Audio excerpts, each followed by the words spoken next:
Dalam menjalankan tugas sebagai presiden di periode kedua ini, banyak hal yang harus diselesaikan Pak Jokowi sebelum habis masa jabatan 2024 nanti.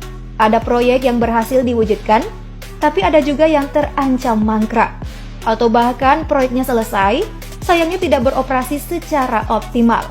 Nah, kalau sudah begitu, kerugian akan ditanggung negara sehingga anggaran terbuang sia-sia. Kira-kira apa sajakah proyek Jokowi yang terancam mangkrak? Yuk tonton tayangan ini hingga akhir. Salah satu proyek ambisius Pak Jokowi adalah pembangunan Bandara Kertajati di Majalengka, Jawa Barat.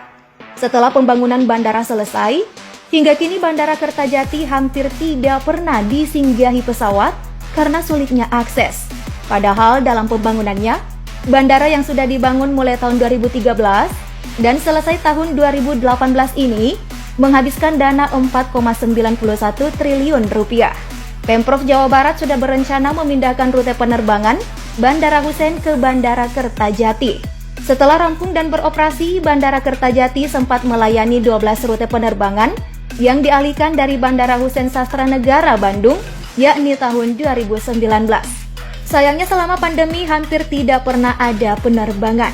Unit pesawat kini terparkir saja di sana. Wah, miris banget ya.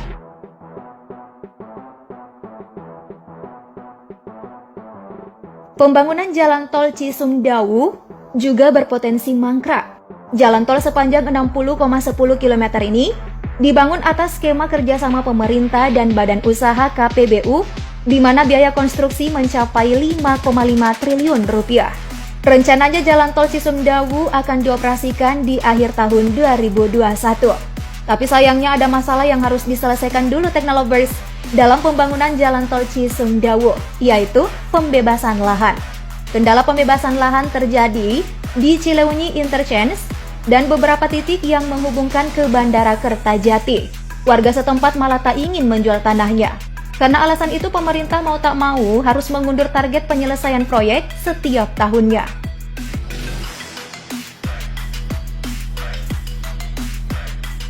Masih di Jawa Barat, Pelabuhan Patimban Subang yang mangkrak karena tidak ada unit kapal besar yang bersandar. Tak heran jika proyek Jokowi 1 ini disebut hanya menciptakan kerugian saja. Apalagi proyek menghabiskan anggaran mencapai 43,22 triliun rupiah. Pelabuhan Patimban dibangun demi mengurangi kelebihan kapasitas di Pelabuhan Tanjung Priok.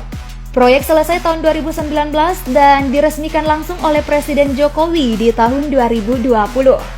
Rute penyeberangan yang dilakukan ke Pelabuhan Panjang di Lampung dan proyek yang dikelola PT ASDP Indonesia Ferry Persero ini, jalur pelayaran masih sangat dangkal.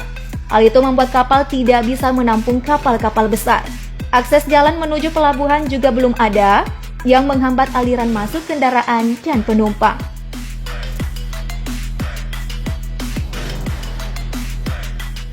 Proyek selanjutnya dilakukan di Yogyakarta.